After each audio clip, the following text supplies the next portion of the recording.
Good morning. Good morning. Welcome to the People's Church of Divine Prophecy. Pastor Reverend Steve Atkins is not going to be here today. He was earlier. He set up that he had a meeting to attend to or a function. So I'm going to be chairing the person. Welcome all. Let us stand up for the opening prayer and remain standing for the first hymn.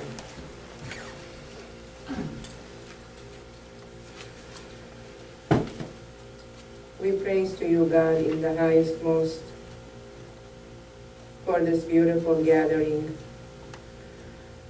We ask for your presence to dwell among us throughout this service, to open our hearts and our minds to receive divine love and wisdom. In your name we ask, God. Amen. Amen. I would like to ask Mark to come forward and light the candles, presenting the unity of mind, body, and spirit.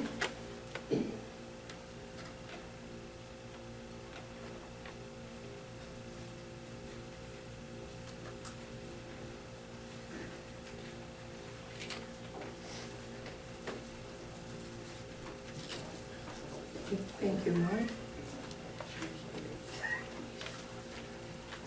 Our service is comprised of 3 parts.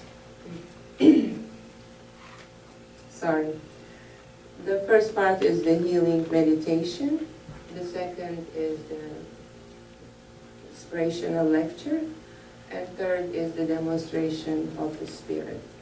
So we will start with the healing portion of the service.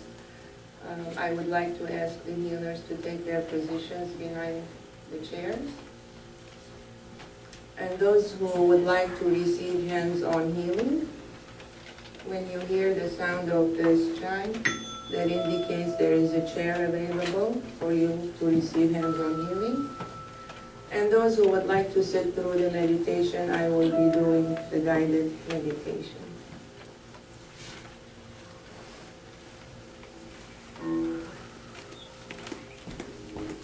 Just find a comfortable position to sit.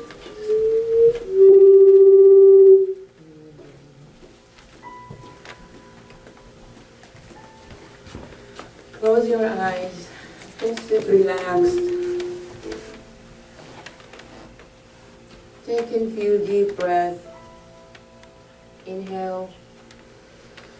Inhale as deep as you can. And with your exhale, just release and let go of all the thoughts that are occupying your mind. Let go of the tension. If there is any discomfort in your physical body, with your exhale, just breathe it out. Let it go.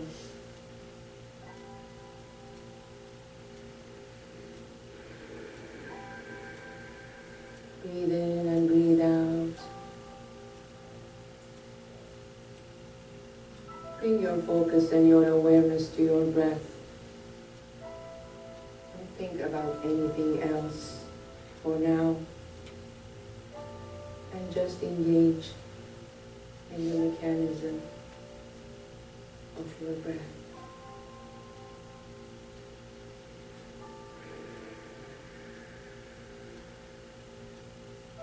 Feel the motion of your breath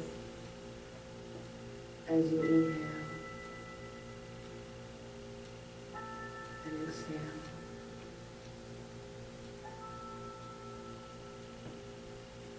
This is the breath of God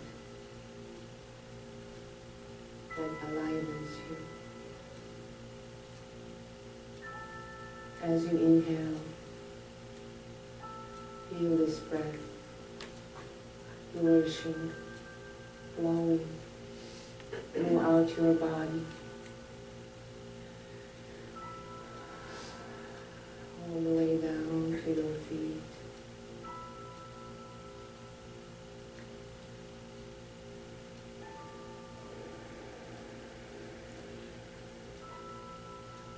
Try to listen to your breath that is flowing quietly and is taking you deeper and deeper within.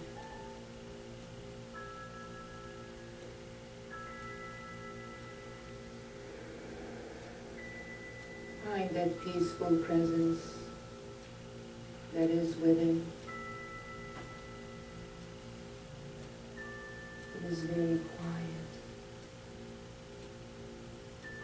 calm, and soothing.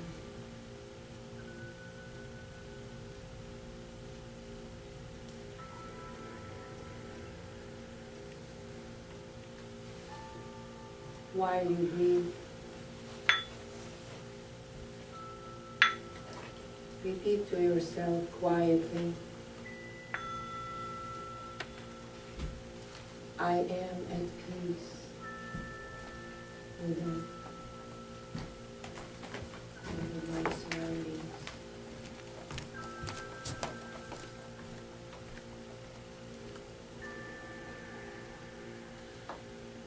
With each inhale, I am at peace within. With exhale, I am at peace without.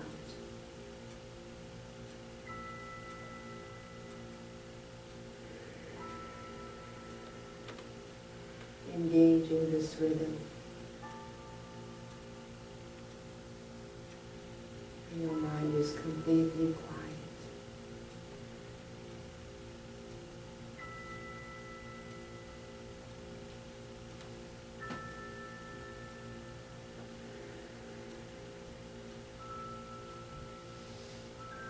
Until you feel the peaceful sensations filling your entire body, your mind, your spirit.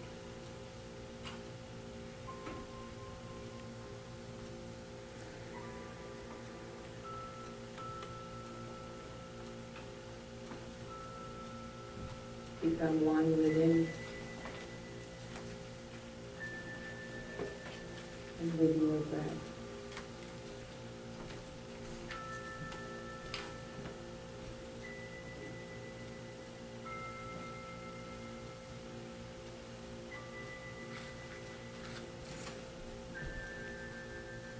Focus on your quietness and be still. Do not allow anything to distract. Just focus on your breath.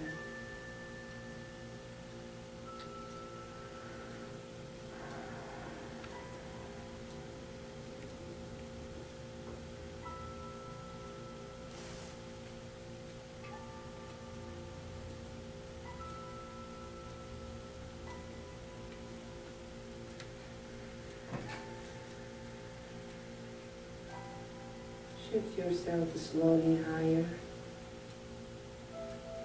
to your forehead.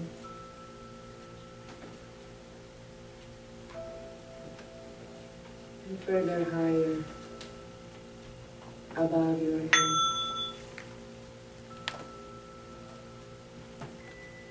And become aware of your higher self that is beyond and above your physical self.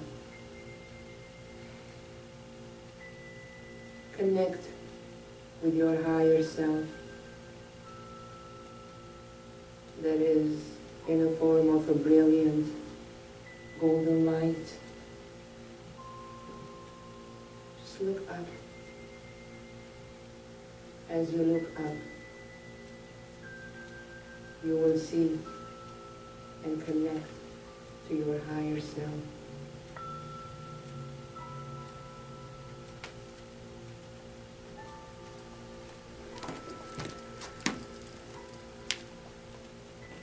While you are breathing, feel the connection between your physical body and your higher self.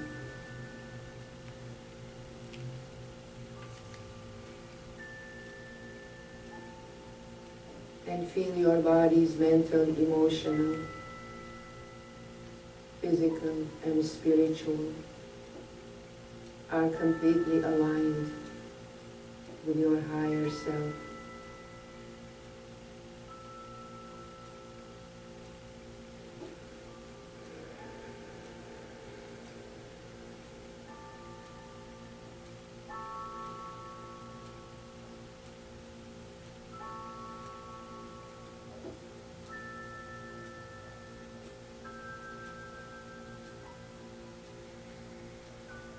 Your higher self is a pure state of being. There are no thoughts, no distractions. It is just pure, bright state of being.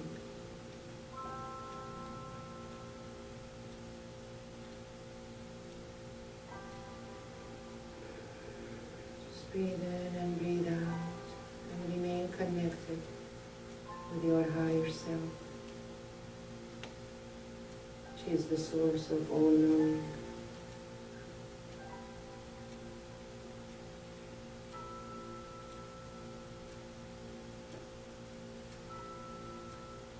While you are in this heightened state of awareness, feel the connection further expanding out from your higher self and connecting you to the entire universe, to the universal mind, universal intelligence, universal knowing,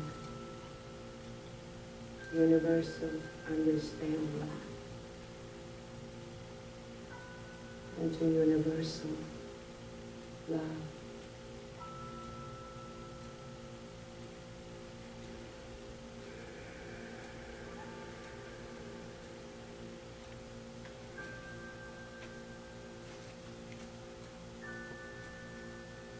Feel this connection. And know that you once existed as a thought in this universe. And that thought became light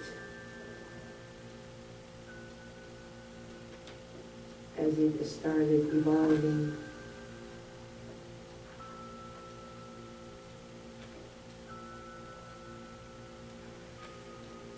Feel your connection with the stars, with the planets,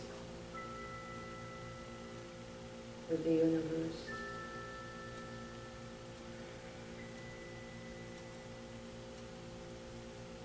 As you are connecting deeper with the higher dimensions of light.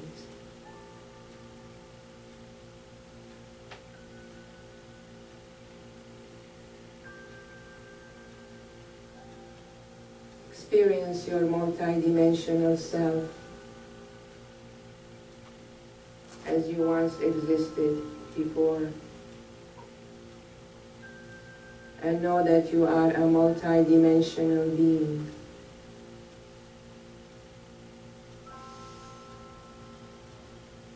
Having human experience.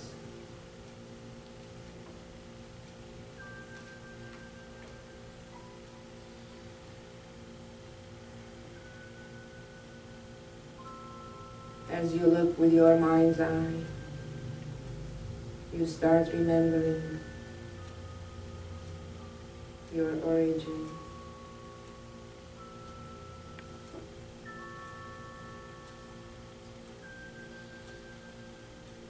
You see segments of lights everywhere that are connected to each other.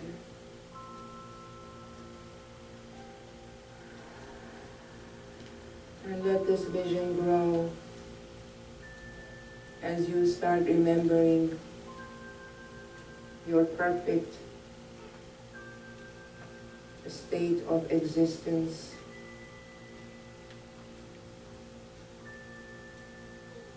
As you start remembering your Creator who created the universe and everything that's in the universe. Just feel your connection to your Creator.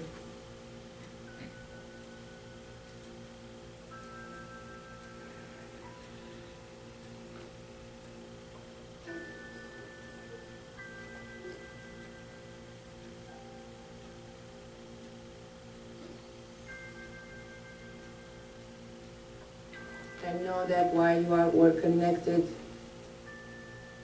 in the higher dimensions, you are still connected while you are in your physical body.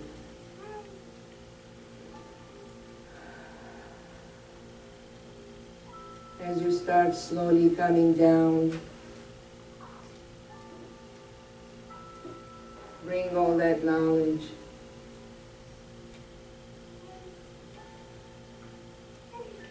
and the remembrance of your spirit.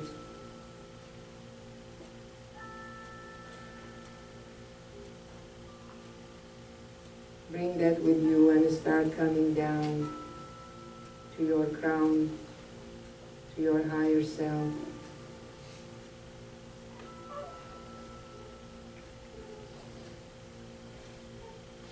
Bringing that connection further down to your physical body.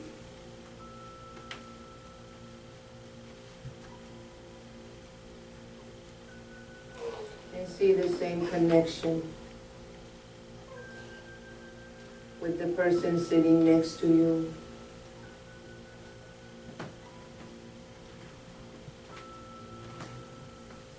And the connection expanding further out, and it's connecting to the entire human race.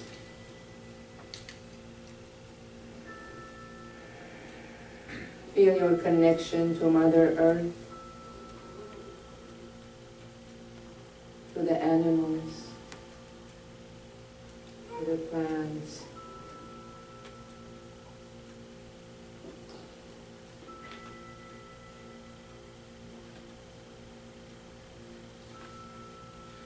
to the ocean.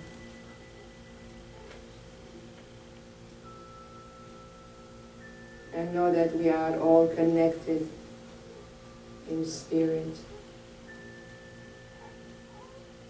We are all one. We function as one unit.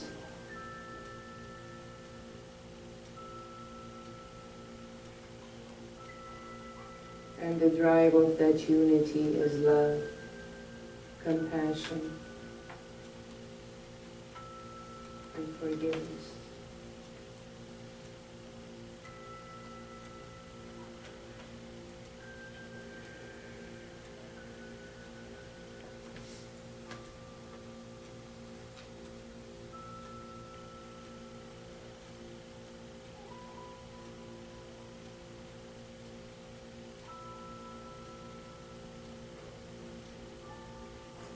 Let this connection remain with you.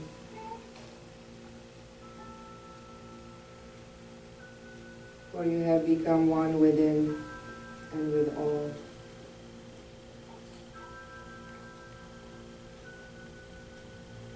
One within and with your Creator and the entire universe.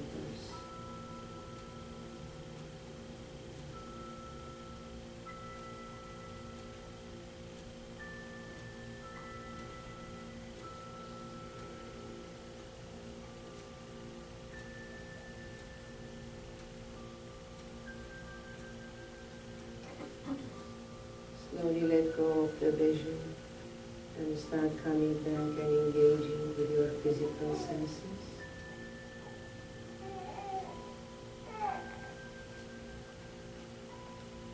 When you are ready, you can open your eyes.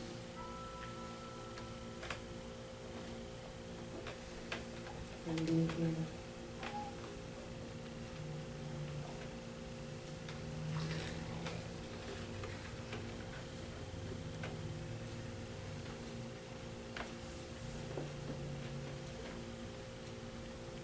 Welcome back.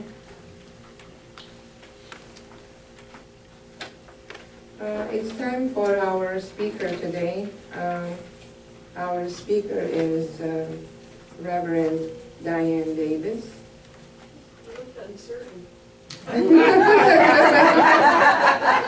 It was just here, I just can't find it now. Are you looking for an introduction? Introduction. Diane Davis has been here before. She is a ordained minister, medium, teacher, and healer. I'm just going to have to say what I know about Reverend Diane. Though I don't know her for too long, but it doesn't really take too long to know who Reverend Davis is. All you have to do is just allow yourselves to get in tune into her vibrations and feel her energy uplifting, and also feel her soaring spirit. So help me welcome Reverend Diane Davis.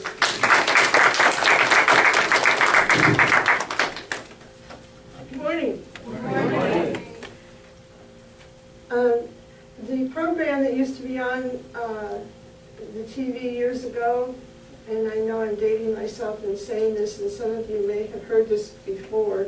This feels really loud in my ear, I'm deaf.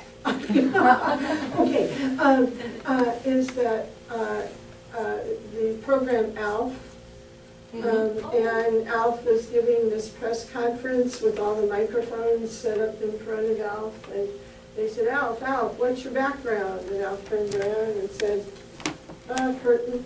And, so when you were looking for the introduction, I thought, oh, just anything will do. It's okay. Anyway, I'm happy to be here this morning. I was really cold all night trying to sleep. And Ashkhen and I were talking about it as I came in the room this morning. And the full moon was coming straight in the window. And I noticed with the light on that, oh, well, probably won't have much sleep tonight. And it was one of those nights where it's not about worry, and it's not about reliving conversations and some of those things, which I call the monkey mind. But just a night of thinking and thinking about things and being totally profound and probably very brilliant. I'm sorry you missed it. Is that I've been teaching natural law for 35 years. And natural law to me is at the core of every religion. It's at the core of what we believe about in ourselves, about life, the soul.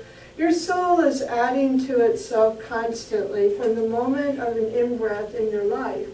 Your soul is adding to itself and adding to itself and adding to itself. Whether those are conscious creations you are making, or whether they are just the breath you are taking and the blinking that you're doing of your eye. And the amazing thing about it is, throughout your lifetime, until your last breath, you're still going to be adding to that wonderful soul that you are, that's housed within this physical form that you have. The soul of us wants to create, and it wants to create joyfully and quickly and impeccably. And how it does this is uniquely as to who we are, but it uses all of the energies of life to do that. Whether happy or sad, whether joyful or not so certain, or whether angry and frustrated, or whether just feeling very blissful, okay, and all's right with the world. Sometimes in our lives, I feel that there are comparisons that we draw, or what I call the shoulds. And as Ram Dass has said, I'm tired of being should upon. Well, me too. And so it's to remember that there are no absolutes in life other than life and death. And the amazing part is all the time in between for each and every one of us is the time that we are going to be adding to all that we are, no matter what you do, no matter how you do it. I've recently been getting an awful lot of emails and readings that I've been giving, and things that I've been noticing where a lot of people are reviewing their previous mistakes. And I always say, well, you didn't really make a mistake, you made a choice. And the choices that we make very often have a lot of consequence to them, and consequence doesn't mean a bad. Look at all the choices that you made where those consequences were pretty awesome, weren't they? And hindsight is a grand adventure, because hindsight is where you know the choice consequences, isn't it? You look back on something and you recognize what the consequence of that choice was.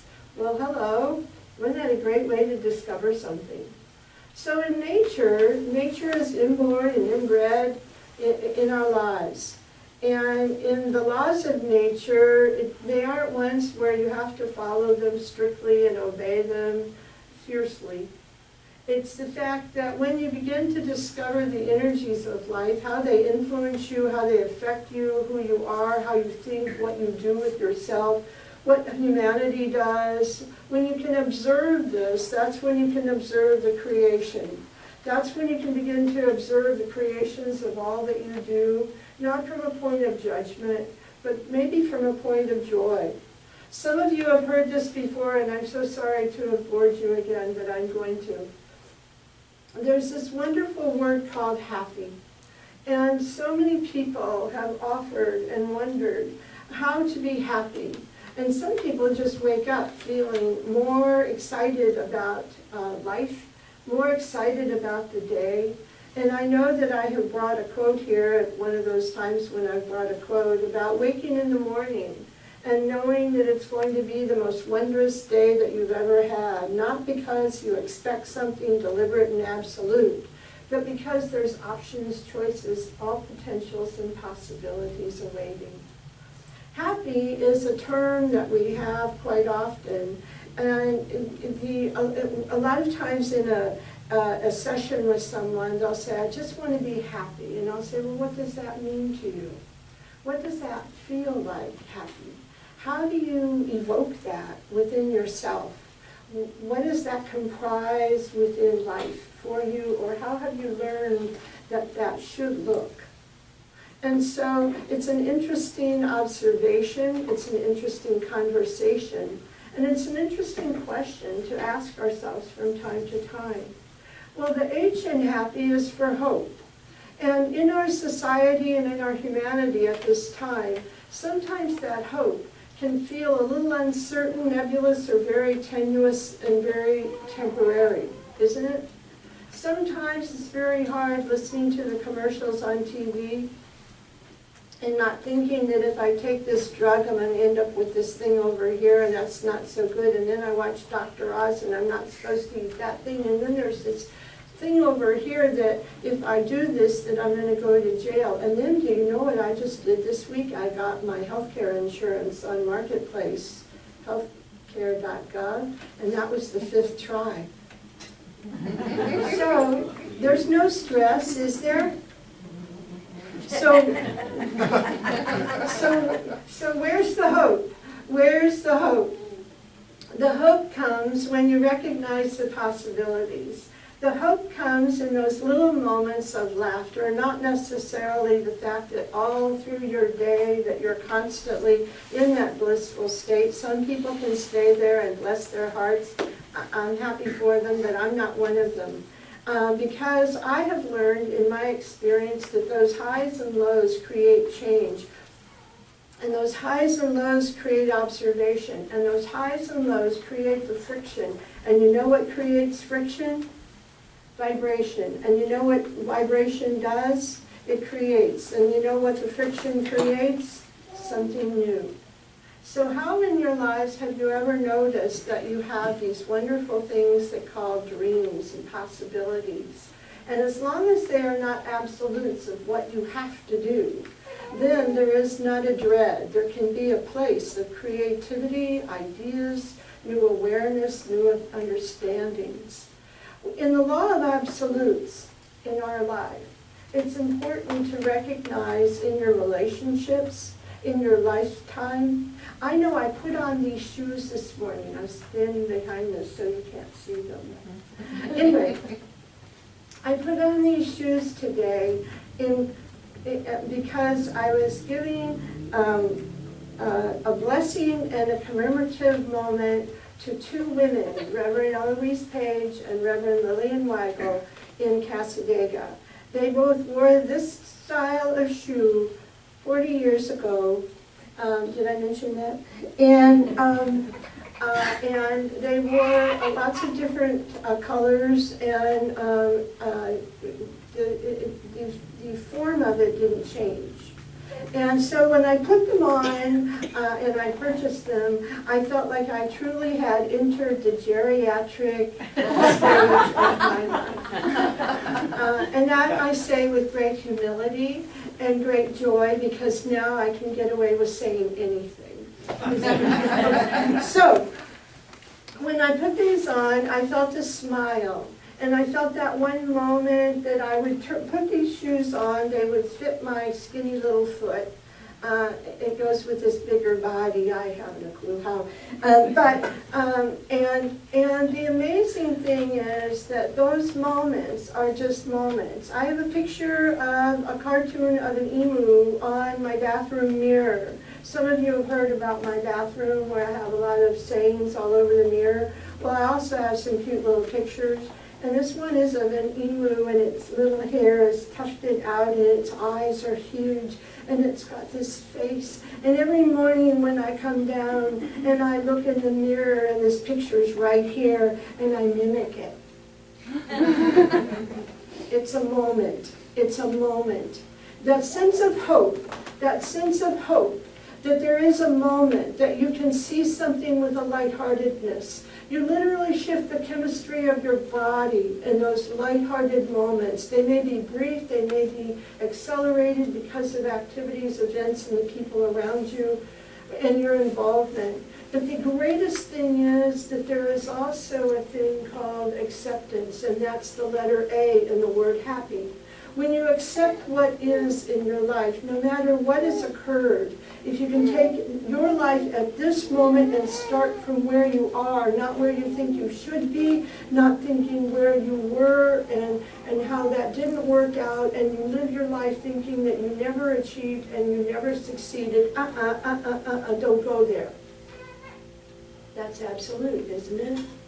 So, the hope is in the potential. And the acceptance is not only a you of you, but you of others. And you of allowing yourself to recognize that no matter how devastatingly difficult an experience in your life has been, the amazing thing is that you're here.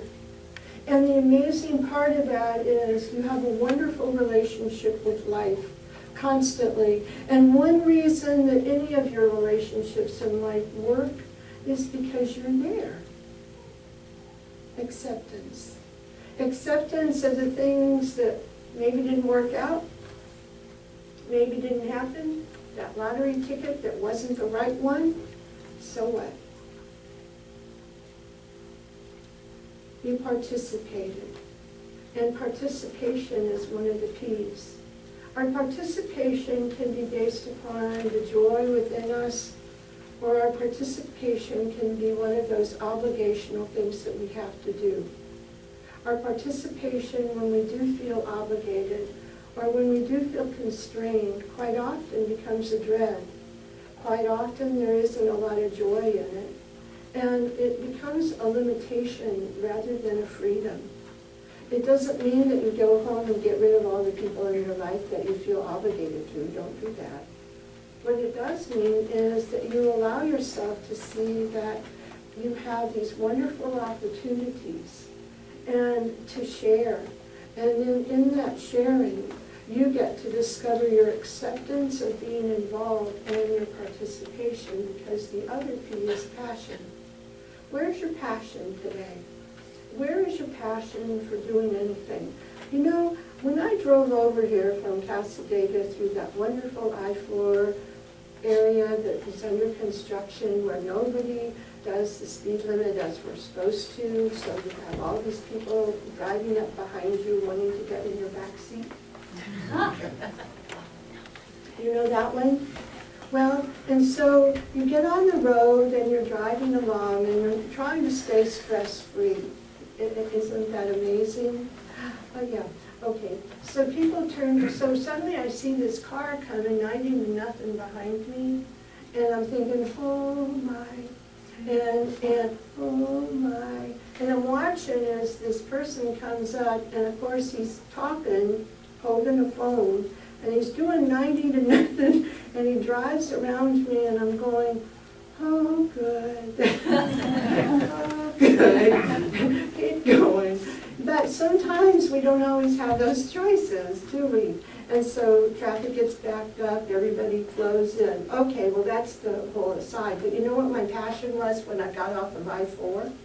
I got off on Bevel, and I said, you know what? By the time I finish this morning, I would love to have a hamburger, fries, and a Coke. I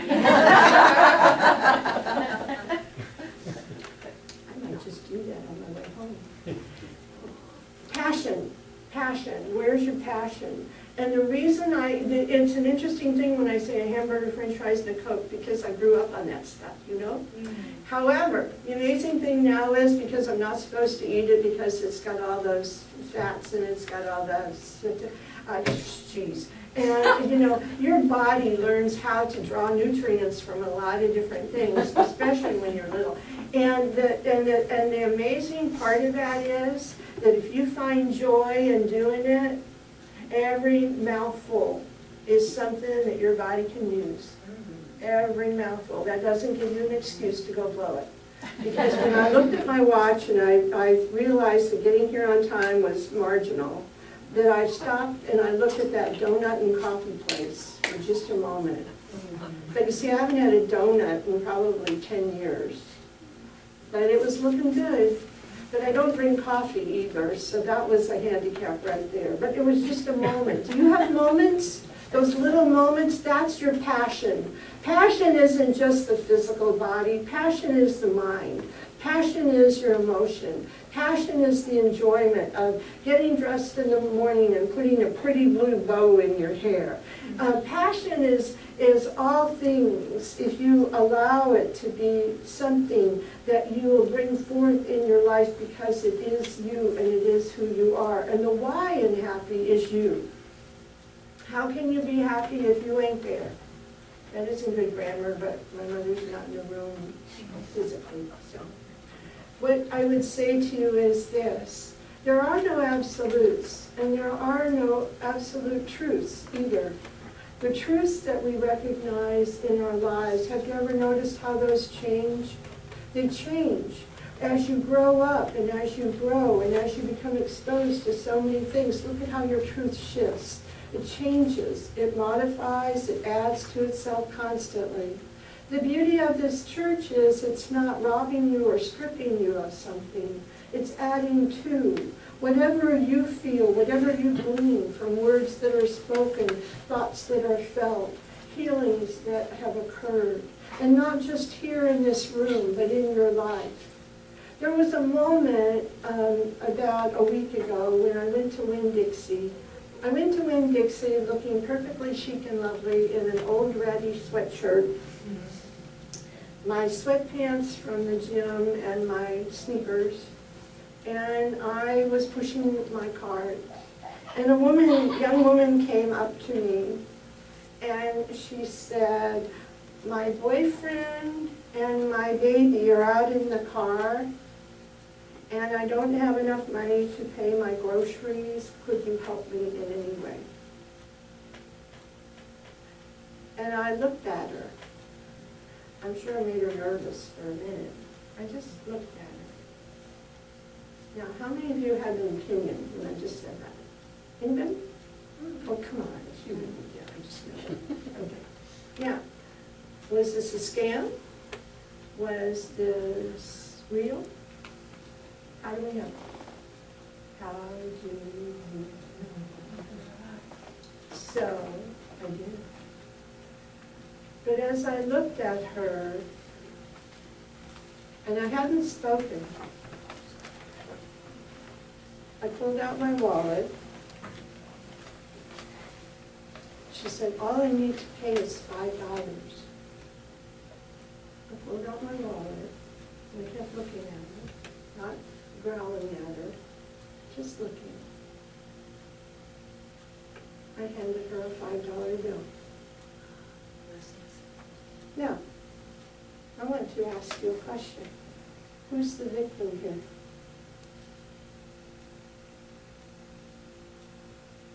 When you do something deliberate, when you do something consciously, when you do something with the recognition of what you're doing, are you a victim? Mm-mm. But you know what? I smiled at her, and when I smile, I definitely look like a stroke victim, which I'm not. And so she reached out her hand to grip mine and thanked me. I took hold of her left hand. I wanted her to think I was fully paralyzed on the right. And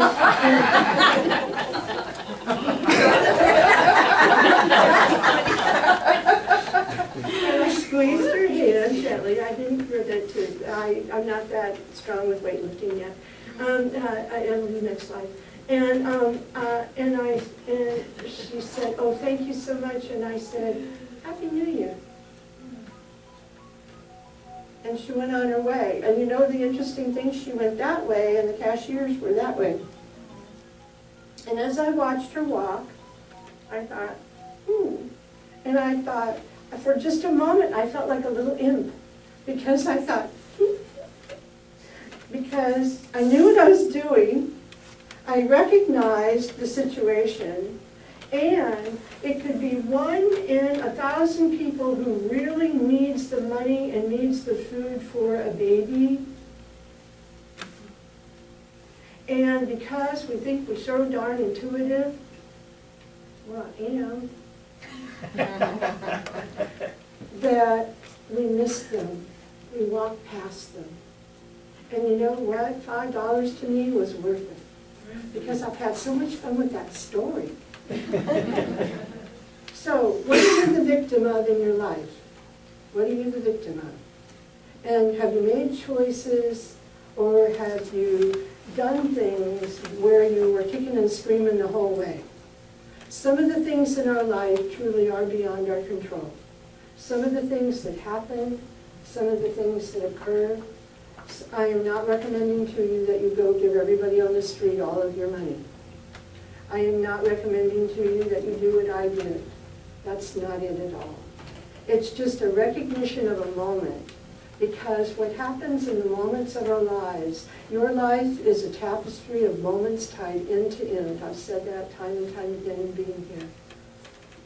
And what happens with those moments is, when we make moments into monuments, we can often live with them for the rest of our lives. And those monuments can interfere. Those monuments don't bring us into happy. Those monuments often create our prejudices, our sadness, and that lack of hope that we were talking about a minute ago. One thing that's very evident in our world at this time is that it's a harsh place to be. And it's a harder opportunity for kindness to come forth sometimes.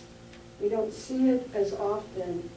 I know that my grandpa, he used to eat soda crackers and milk for lunch.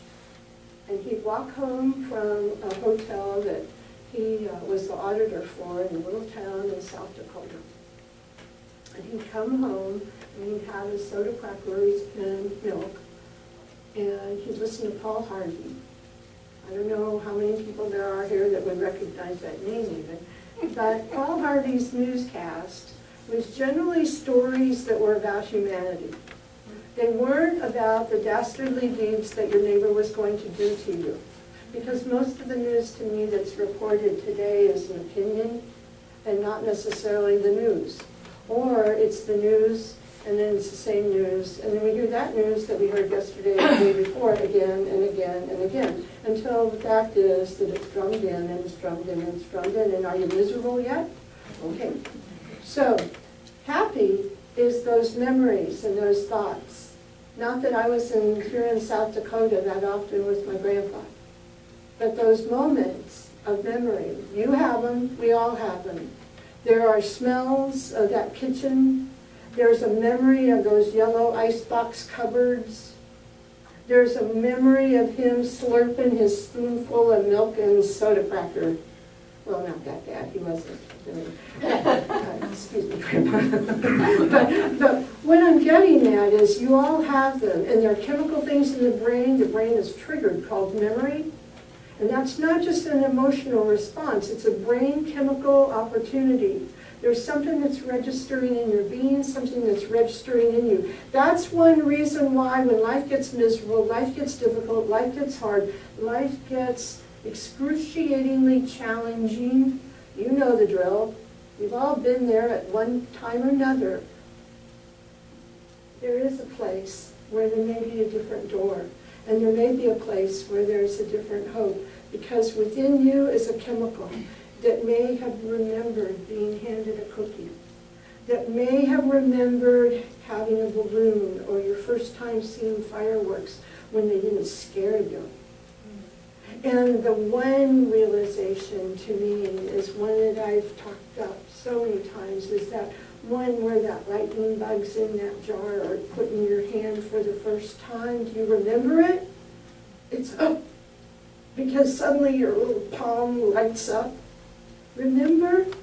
We've all had them. They're precious.